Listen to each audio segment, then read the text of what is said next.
성경 말씀 보시겠습니다. 오늘 은혜 받을 말씀은 신약 성경 마가복음 16장 1절부터 8절까지 말씀입니다.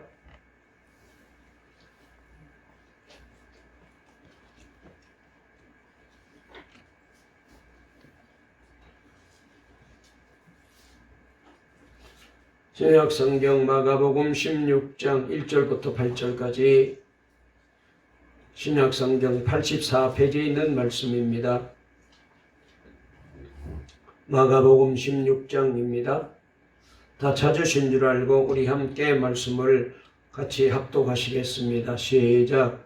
안식일이 지남에 막달라 마리아와 야고보의 어머니 마리아와 또 살로메가 거기 예수께 바르기 위하여 향품을 사다 두었다가 안식 후 첫날 매우 일찍이 해 돋을 때에 그 무덤으로 가며 서로 말하되 누가 우리를 위하여 무덤 문에서 돌을 굴려주리요 하더니 눈을 들어본 적 벌써 돌이 굴러져 있는데 그 돌이 심히 크더라.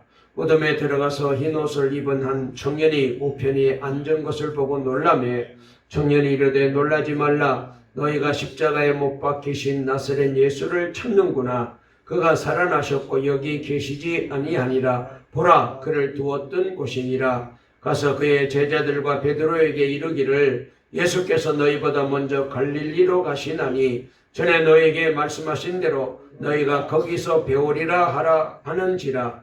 여자들이 몹시 놀라 떨며 나와 무덤에서 도망하고 무서워하여 아무에게 아무 말도 하지 못하더라. 아멘. 우리 앞뒤 좌우에 있는 분과 인사 나누겠습니다. 다시 한번요. 부활의 주님을 만나게 되세요. 오늘도 말씀으로 은혜 받읍시다. 다시 한번요. 주님이 우리와 함께 하십니다. 오늘 설교 제목 한번 따라해 보실까요? 갈릴리에서 만나자. 오늘 이 제목으로 말씀을 나눌 때에 놀라운 하나님의 은혜가 우리에게 임하게 될 줄로 믿습니다. 우리는 지난 주일날 부활의 주님을 만났습니다. 부활하신 주님께서는 자신의 몸을 아무에게 보여주지 않고 갈릴리에서 만나자라는 급한 전가를 남기시고는 서둘러 갈릴리로 가셨습니다. 주님께서 그렇게 서둘러 가신 갈릴리가 과연 어디입니까? 예수님의 이야기를 우리는 복음이라고 말합니다. 예수님의 행적을 기록한 성경책을 가리켜서 우리는 복음서라 이렇게 말하게 됩니다. 그래서 우리가 가지고 다니는 우리가 말씀을 믿는 마태복음, 마가복음, 누가복음, 요한복음을 우리는 복음서라 이렇게 부르게 되는데 이 복음이란 말은 복된 소식이다라는 뜻을 가지고 있는 말이잖아요. 그런데 처음 복음서를 기록했던 마가는 갈릴리에서 만나자는 아주 짧고 급한 메시지를 남기면서 갑작스럽게 이 성경이 끝을 맺고 있는 것을 보게 됩니다. 그래서 사람들은 이 마가복음을 가리켜서 미완성의 복음서다 이렇게 불러요. 왜냐하면 갈릴리의 여인들이 안식일 다음 날 예수님의 무덤을 찾아갔는데 시체도 다시 살아나신 예수님도 만나지 못하고 흰옷 입은 한 청년이 나타나서 일러주는 메시지만 듣고 나온 거예요. 오늘 우리가 그 말씀을 읽었는데 다시 우리 다 같이 16장 5절부터 7절까지 말씀을 한번 띄울 테니까 우리 같이 읽어보시겠습니다. 시작. 무덤에 들어가서 흰옷을 입은 한 청년이 우편에 앉은 것을 보고 놀라매 청년이 이르되 놀라지 말라. 너희가 십자가에 못 박히신 나사렛 예수를 찾는구나. 그가 살아나셨고 여기 계시지 아니하니라. 보라, 그를 두었던 곳이니라. 가서 그의 제자들과 베드로에게 이르기를 예수께서 너희보다 먼저 갈릴리로 가시나니 전에 너희에게 말씀하신 대로 너희가 거기서 배우리라 하라 하는지라 그랬습니다. 이것이 바로 마가복음서의 결론이고 마지막 말씀입니다. 그래서 이 말을 들은 여자들이 얼마나 놀랐던지 얼마나 두려웠던지 자 8절 말씀도 한번 띄워주시면 읽어볼까요? 시작. 여자들이 몹시 놀라 떨며 나와 무덤에서 도망하고 무서워하여 아무에게 아무 말도 하지 못하더라 라고 말씀하고 있습니다. 우리도 아마 이런 광경을 목격했더라면 우리도 놀라가지고 정말로 아무 말도 못할 그런 처지에 놓였을 것입니다. 아직 부활하신 예수님을 만나지도 않았고 해피엔딩으로 끝나는 것도 아닙니다. 단지 만나자는 약속으로 끝나고 있는 미완성 복음서, 이 마가복음은 바로 그렇게 기록이 되어지고 있습니다. 자, 그러면은 우리 교인들이 아니 목사님 8절 이후에도 쭉 있는데요, 16절까지 있는데요, 뭐 그렇게 말씀을 하시겠는데 8절 이후의 기록은 후대에 첨가한 것으로 알려지고 있습니다. 그래서 여러분 한번 성경을 찾아보실까요? 9절 말씀부터 20절까지 말씀을 보시게 되면은 자, 구자 옆에 괄호가 있잖아요. 네, 그리고 맨 마지막 20절 끄트머리에도 증언하시니라 그러고 난 다음에 괄호가 있잖아요. 그러니까 이렇게 9절부터 20절까지는 꺾음 괄호로 이것은 나중에 이제 첨가한 글이다라는 표시로 이렇게 넣은 것입니다. 그러니까 마가복음의 초기 사본에는 이 말씀이 없었습니다. 그런데 후기 사본에만 이 말씀이 있다라고 그렇게 표시해 놓은 거예요. 그러니까 처음 마가복음이 기록될 때는 16장 8절로 말씀이 끝나고 있는 거예요. 그러니까 마가복음의 결론이 뭐예요? 갈릴리에서 만나자라고 하고는 끝난 거예요. 다른 복음서에는 예수가 부활했다는 객관적인 증거를 제시합니다. 마태는 읽어보게 되면 빈 무덤이 예수님이 부활했다는 증거라고 말합니다. 누가복음을 읽어보면 부활하신 주님을 만났던 제자들의 고백이 증거라고 말합니다. 그리고 요한복음은 빈 무덤 안에 곱게 접혀있는 예수님의 수의가 예수가 부활했다는 증거라고 말하고 있어요. 그러나 이 마가복음은 전혀 다른 방법으로 예수님의 부활을 증거하고 있어요. 다른 복음서처럼 객관적인 증거를 제시하는 것도 아니에요. 과거에 있었던 한 사건으로서 부활을 말하고 있는 것도 아니에요. 마가는 아주 역동적으로 지금 갈릴리에 가면은 부활하신 예수님을 만난다 이렇게 말하고 끝난 거예요. 여러분 이 말씀을 찬찬히 다시 한번 생각해 보면은 여러분 이 말씀이 얼마나 우리에게 놀라운 감동을 주는 말씀인지, 그래서 제가 이 말씀을 설교로 준비하면서 얼마나 가슴이 뛰는지, 지금 부활하신 주님을 실제로 만날 수 있다는 거잖아요. 이것은 제자들에게만 하신 말씀이 아닙니다. 지금 이 시대 사람들에게, 그리고 오늘 오고 오는 세대 사람들에게, 그리고 오늘 우리에게 예배드리고 있는 저와 여러분에게, 우리 동강교회 성도들에게 동일하게 하시고 계시는 말씀이에요. 제자들이 갈릴리에서 부활한 예수님을 만날 수 있었듯이 오늘 우리도 갈릴리로 가면 부활한 예수님을 만날 수 있다는 것입니다. 자, 그렇다면 왜 갈릴리에서 만나자고 예수님께서 말씀하셨을까요? 예수님이 죽음에서 실제로 살아나신 곳은 예루살렘이 아닙니까? 시리에 빠져있는 제자들이 머물고 있는 예루살렘에서 만나자라고 했다면 훨씬 더 드라마틱하고 감동도 훨씬 더 크지 않았겠어요?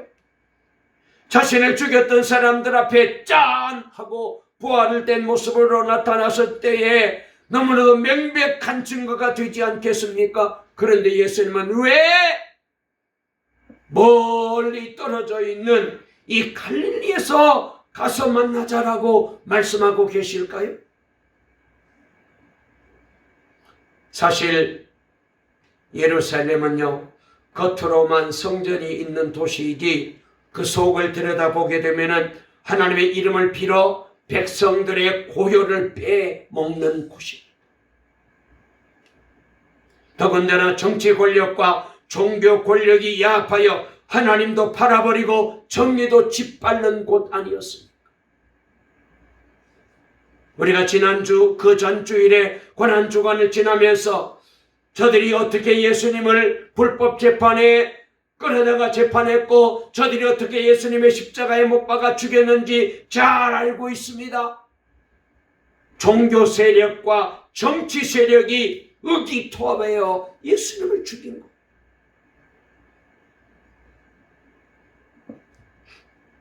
예수님은 예루살렘에 있는 정치 권력과 종교 권력의 결합으로 죽임을 당하셨습니다. 자신들의 기득권을 유지하기 위해서는 하나님이 방해가 되고 예수님이 방해가 되면은 하나님의 이름으로 하나님도 죽이고 예수님도 죽이는 그런 도시가 바로 예루살렘입니다.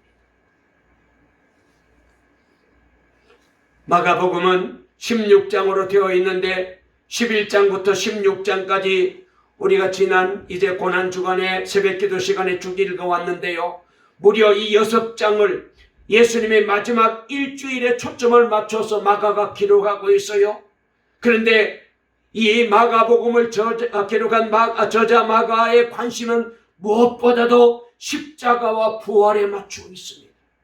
그래서 마가는 다른 어떤 복음서보다 마지막 일주일을 아주 치밀하게 조직적으로 요일별로 차곡차곡 기록해 나가고 있어요.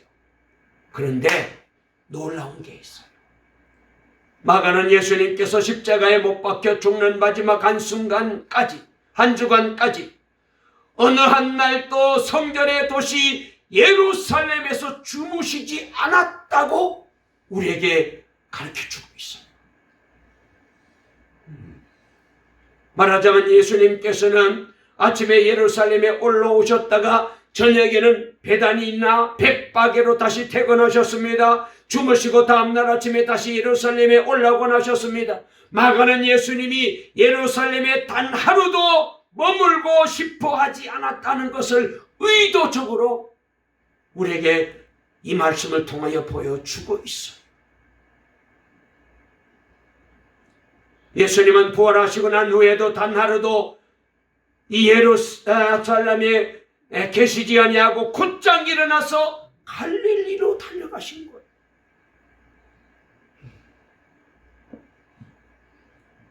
하나님을 예배한다는 성전이 있는 화려한 도시, 대대로 내려오는 제사장들이 종교적 전통을 충실하게 지키는 도시, 이것은 겉으로 보이는 예루살렘의 모습입니다. 그러나 속을 들여다보면 회칠한 무덤과도 같았어요.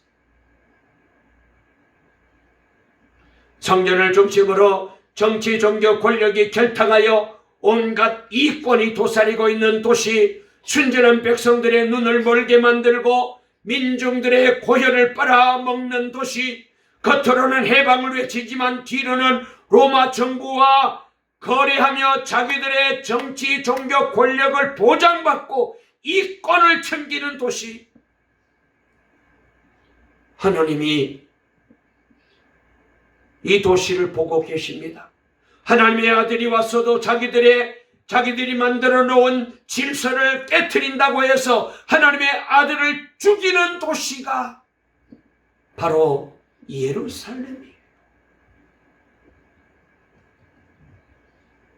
이런 무리들에게 예수님이 꿈꾸는 하나님 나라의 건설은 마치 돼지에게 진주를 던져주는 것처럼 생각되었습니다. 예수님은 십자가 처형을 당하기 전 성전을 둘러부시고 정화하실 때까지만 해도, 그리고 예루살렘을 바라보며 눈물을 흘릴 때까지만 해도, 그리고 서기관들과 바리새인들과 논쟁할 때까지만 해도, 그래도 예루살렘에 대한 일말의 희망을 가지고 계셨어요. 그러나 예수님의 이 간절한 호소와 경고에도 불구하고 자신을 십자가에 처형하는 예루살렘 사람들에 대해서 더 이상 희망은 없다 판단하신 것입니다.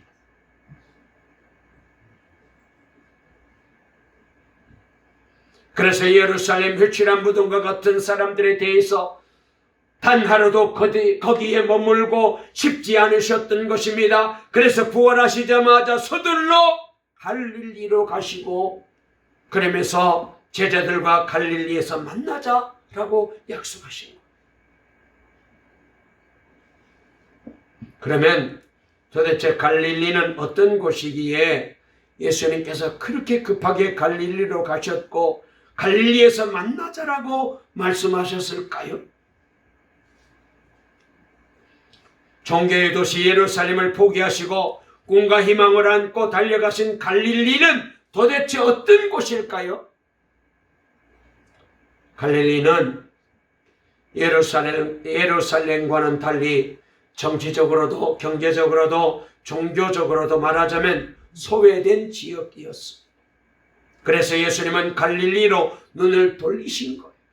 오히려 소외된 갈릴리 사람들에게 희망을 걸고 있는 거예요. 예수님 당시 이스라엘 사람들에게는 갈릴리에서 무슨 선한 것이 나오겠느냐라는 유행이 있을 정도로 아주 우습게 생각하고 멸시하고 천대시했습니다. 그럴 만도 한 이유가 있는데요. 갈릴리는 이스라엘 북쪽 갈릴리 바다를 중심한 지역 이름입니다. 주전 721년 아수르에 멸망당한 후에 예수님 당시까지 700년이 넘도록 여러 제국의 지배를 받았습니다. 주전 586년에는 바벨론에, 538년에는 페르시아에, 333년에는 헬라 제국이 차례로 지배했던 곳입니다. 특별히 아수르는 인종 혼혈 정책으로 악랄하게 이 갈릴리를 지배했어요. 그래서 어떻게 했느냐? 이스라엘의 건강한 남자들을 다 포로로 끌고 가서 시리아 여자들과 강제로 결혼시킨 거예요. 그리고 시리아 남자들을 끌어다가 이 갈릴리 여자들과 함께 결혼해서 피를 섞게 만들었습니다.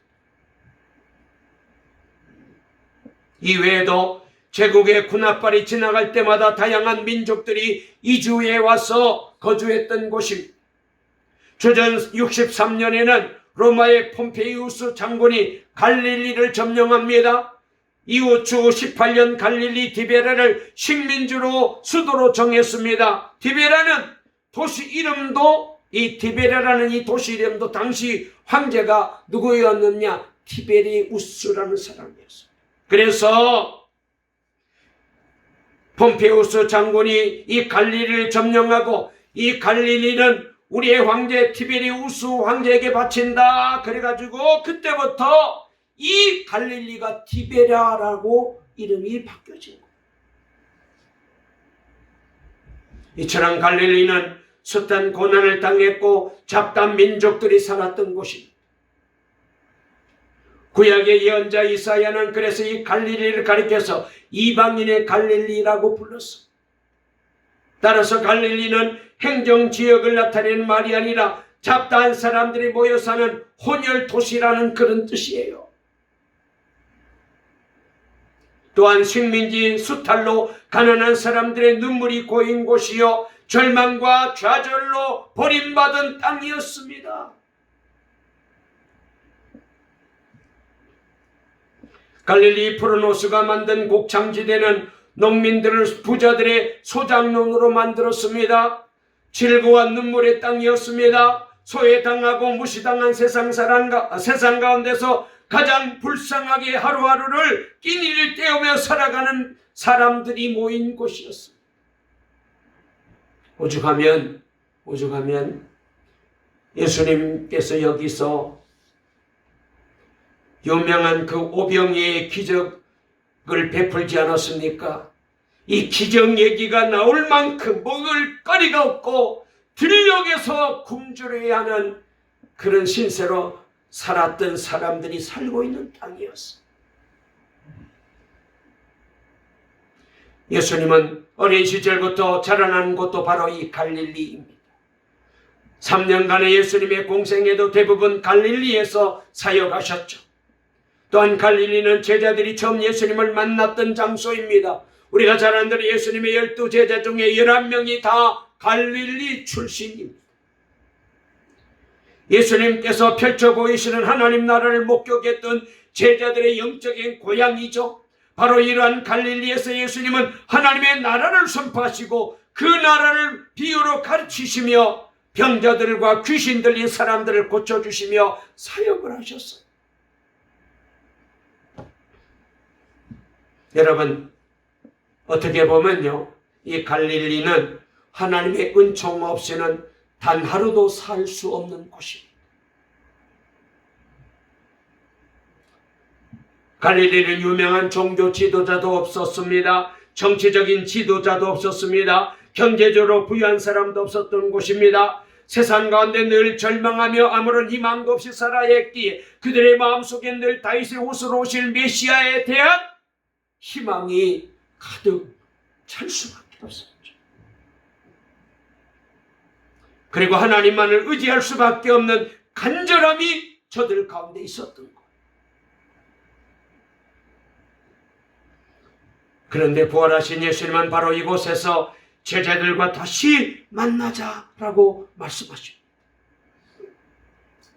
자, 그러면은 예수님은 제일 먼저 갈릴리로 가시면서 갈릴리로 가서 거기서 만나자라고 말씀하셨는데요. 좀 더 그 이유를 좀 더 구체적으로 한번 살펴볼까요? 몇 가지로 말씀을 나눌 수 있는데, 첫째로 왜 갈릴리에서 만나자라고 하셨을까요? 갈릴리에서 죽음의 공포에 떨던 제자들에게 부활의 소망, 부활의 승리를 저들에게 안겨주시기 위함입니다. 제자들은 머지않아 예수님이 로마를 정복하고 해방 정부를 세우게 될 것으로 기대하고 그때가 되면은 나도 한 자리 차지하겠다라는 기대가 잔뜩 있었는데, 그런데 예수님이 십자가의 죽음으로써 저들의 희망은 산산조각이 나버렸습니다.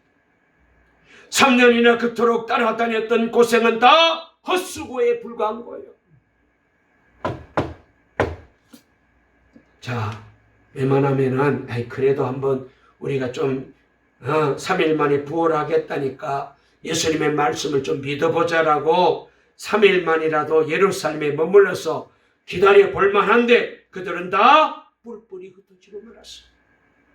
얼마나 실망이 났는지 잘 보여주고 있습니다.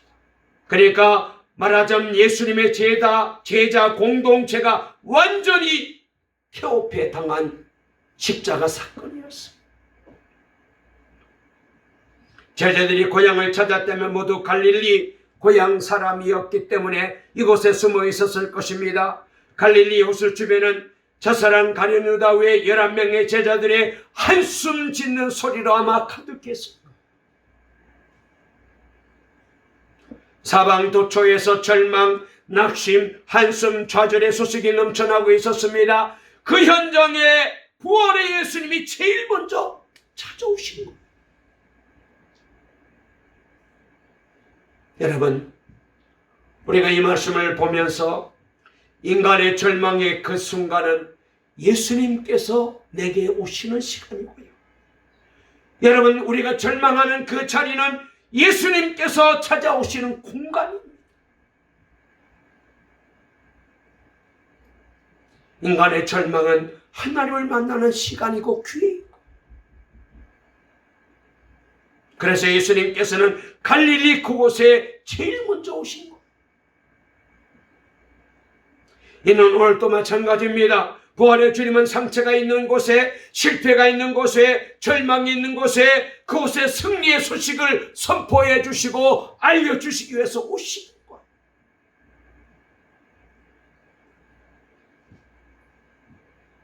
예수님 부활하셨습니다. 절망의 땅을 희망의 땅으로 바꾸시기 위해서 우리 예수님이 갈릴리로 가신 거예요. 쓰러지고 넘어진 제자들을 일으켜 세워주기 위해서 부활하신 예수님이 제일 먼저 갈릴리로 달려가셨어요. 여러분, 오늘 이 귀한 자리에 다시 한번 주님이 부활하셔서 우리에게 찾아와 주시고 우리를 만나 주시고 우리에게 부활의 소망으로 다시 한번 우리를 일으켜 세워주실 줄로 믿으시고, 이 놀라운 주님의 은혜를, 부활의 주님의 그 놀라운 소식을 다시 한번 뜨겁게 듣는 저와 여러분 되시기를 주의 이름으로 축원합니다. 두 번째로, 갈릴리는 예수님과 제자들 간의 첫사랑이 아름답게 새겨졌던 귀한 곳입니다. 11제자는 모두 이곳 갈릴리에서 예수님을 만났습니다. 예수님과 제자들은 주로 이곳을 무대 삼아 가르치기도 하시고 복음을 전파하기도 하시고 그리고 모든 병과 약한 것을 고치시면서 주님께서 하나님의 아들로 메시아로 오신 것을 저들에게 보여주셨습니다. 백보장의 신화도 고치셨습니다. 갈릴리 언덕에 올라서 소위 우리가 잘 아는 산상보훈으로 알려진 행복한 말씀들을 제자들에게 들려주었습니다. 빈 금을 들고 낙심 중에 있는 베드로를 친히 짜주셔서 그물이 찢어질 만큼 고기를 잡게 해주신 곳도 바로 갈릴리 바다입니다. 주님은 이곳 갈릴리 바다에서 풍랑이를 걸어가셨고 갈릴리 강변에서는 보리떡 5개와 물고기 2마리로 5,000명을 먹이고도 남기셨습니다. 바로 그곳 갈릴리에서 예수님은 제자들과 첫사랑을 확인하고 살았던 곳이에요. 그곳에서 세상의 헛된 욕망이 아니라 이제는 부활의 능력으로 하늘의 소망을 가지고 재출발하기를 원하셨습니다. 여러분, 지난 2000년이 넘는 동안 부활의 주님을 만난 사람들은요, 모두 인생의 새로운 출발이 가능했습니다. 그래서 갈릴리 그것은 첫사랑을 회복하는 곳이죠. 믿음의 새 출발을 하는 곳입니다. 버린 사명을 새롭게 하는 곳입니다. 흩어진 공동체를 재건하는 곳입니다. 절망을 받고 희망을 선포하는 곳입니다. 하나님 앞에 쓰임받았던 사람들은 한결같이 실패를 경험했던 사람들 아니었습니까? 그러나 그 실패에 머물지 아니하고 새 출발했던 사람들, 사명을 새롭게 부여받았던 사람들입니다. 아브라함도 실패했지만 하나님이 그를 믿음의 사람으로 세워주셨습니다. 야곱도 실패했지만 믿음의 사람으로 세워주셨습니다. 모세도 마찬가지입니다. 다윗도 마찬가지입니다. 요나를 보십시오. 니느웨를 회개시키려는 사명을 받고도 그는 다시스로 도망가는 배를 탔는데 주님께서 풍랑을 만나게 만들어 주셔서 배 속에 들어가서 기도하다가 주님의 음성을 다시 듣고 일어나 이 요나를 통하여 니느웨 성을 구원하셨습니다. 하나님은 요나를 포기하지 않았습니다. 물고기 배 속에서 첫사랑을 회복시켜 주신 것.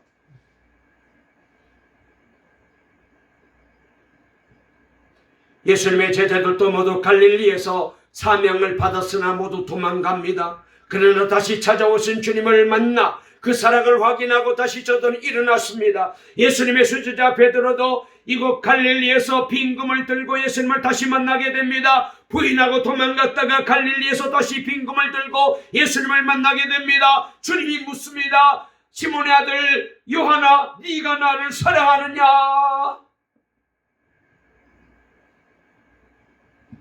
예수님 그 사랑 확인하고 베드로는 다시 일어났어요. 갈릴리 그곳은 예수님과 제자들의 첫사랑이 스며있는 곳입니다. 사랑하는 우리 동강의 성도님들도 부활의 주님을 다시 만나고 여기서 우리 모두도 내가 처음 예수님을 만나고 그 뜨겁고 감격스럽고 행복했던 그 놀라운 첫사랑을 회복하여 우리도 다시 한번 주님이 주시는 은혜로 일어날 수 있게 되어지기를 주의 이름으로 축원합니다. 세 번째로 예수님이 갈릴리에서 제자들을 만나주신 이유가 있어요. 우리가 잘 아는 대로 우리가 지도를 펴놓고 보게 되면은 갈릴리 이제 바다를 쭉 따라 내려가게 되면은 이제 맨 밑에 홍해와 연결된 사해 바다가 나오게 됩니다. 잘 아시는 대로 사해는 들어가는 물만 있지 나오는 물이 없습니다. 그러나 갈릴리 바다는 흘러 들어가는 물이 얼마나 많은지, 그래서 이 새로운 물이 많이 들어오기 때문에 오염되고 때 묻은 물은 다 빠져나가죠.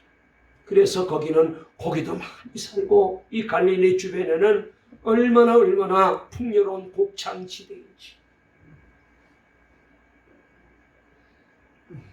갈릴리, 그것은 은혜가 있고 회개가 있고 용서가 있는 곳입니다. 제자들은 이곳 갈릴리에서 예수님을 부인하고 팔았습니다. 이곳에서 시기했고 다투었고 배신하고 도망갔습니다. 그러나 갈릴리는 은혜의 자리입니다. 예수님의 은혜가 가장 많이 전해준 곳이 갈릴리.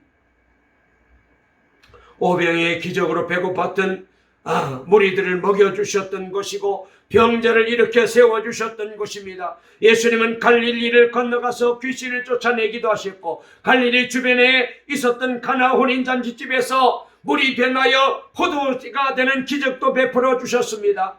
모든 기적은 거의 다 갈릴리에서 있었습니다. 그래서 예수님은 갈릴리에서 고쳐주시고 낫게 하시고 새롭게 하시고 변화시켜 주시고 먹여주시고, 그래서 갈릴리는 은혜의 자리입니다.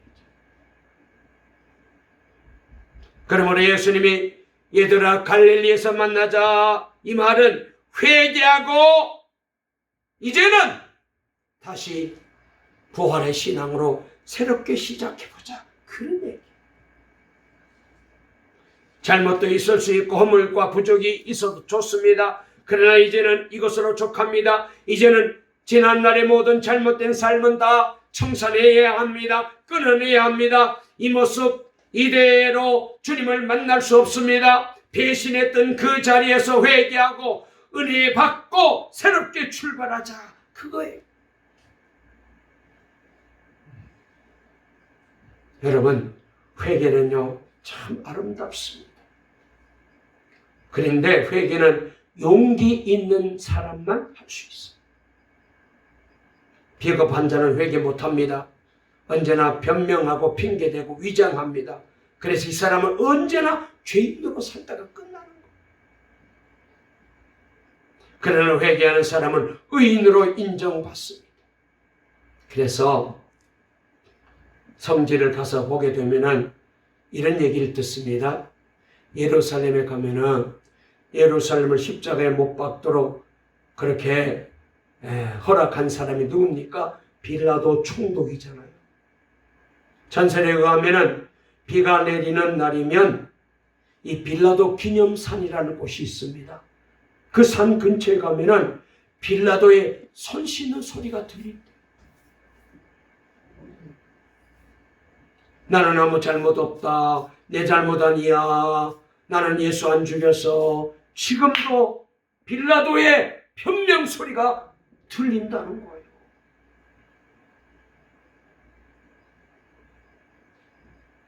회개하기 싫은 사람은 예루살렘 거리에 숨어요. 그는 회개하는 자는 갈릴리로 갑니다. 부활하신 예수님, 회개하면 용서하겠다 아닙니까? 이제 용서하고 제자들을 찾아가셨습니다. 돌아오면 사랑하겠다가 아닙니다.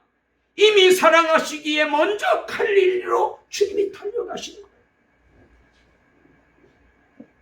그 주님, 저와 여러분들을 사랑하셔서 여기에 오시고 우리를 만나주시고 이곳이 바로 영적인 갈릴리인 줄로 믿으시기를 바랍니다. 그러므로 우리도 지난날 주님 앞에 은혜스럽지 못하고 믿음스럽지 못하고 사명자답지 못하고 신앙인답지 못하고 하나님의 자녀답지 못하고 복받은 사람답지 못하게 살았던 모든 잘못된 것 다 끊어내버리고 회개하고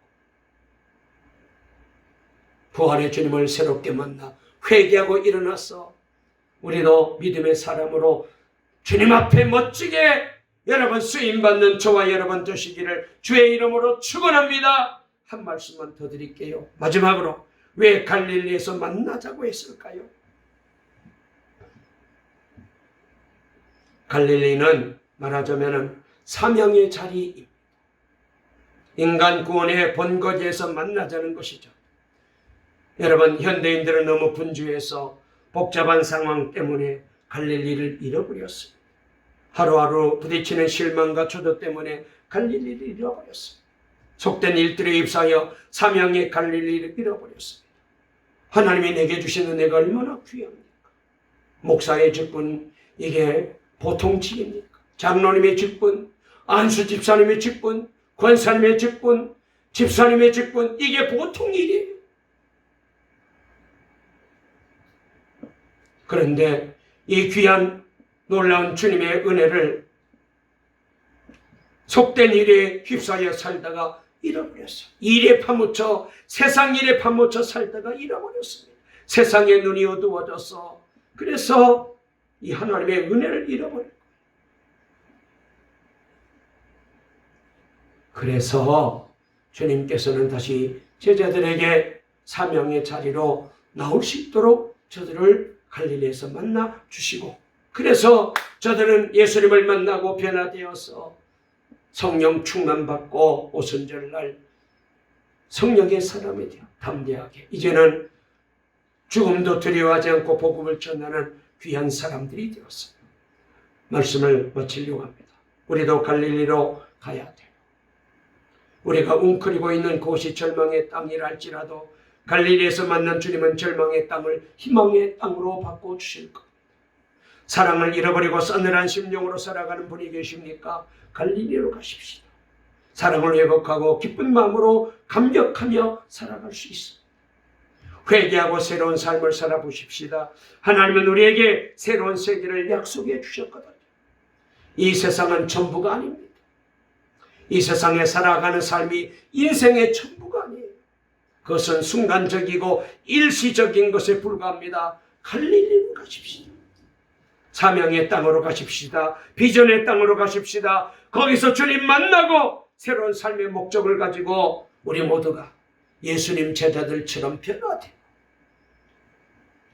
주님의 이 귀한 영광스러운 사명과 복음을 위해서, 그리고 은혜 받은 대로 주님의 뜻을 이루며 살아가는 복된 믿음의 사람들, 우리 동감교회 성도님들 다 되시기를 간절히 주의 이름으로 축원합니다. 살아계신 하나님 감사합니다.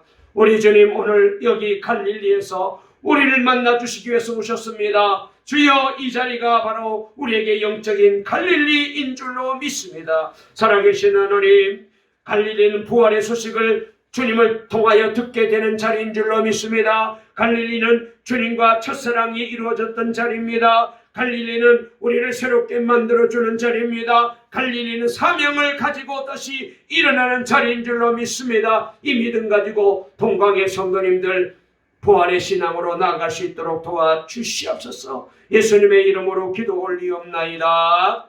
아멘.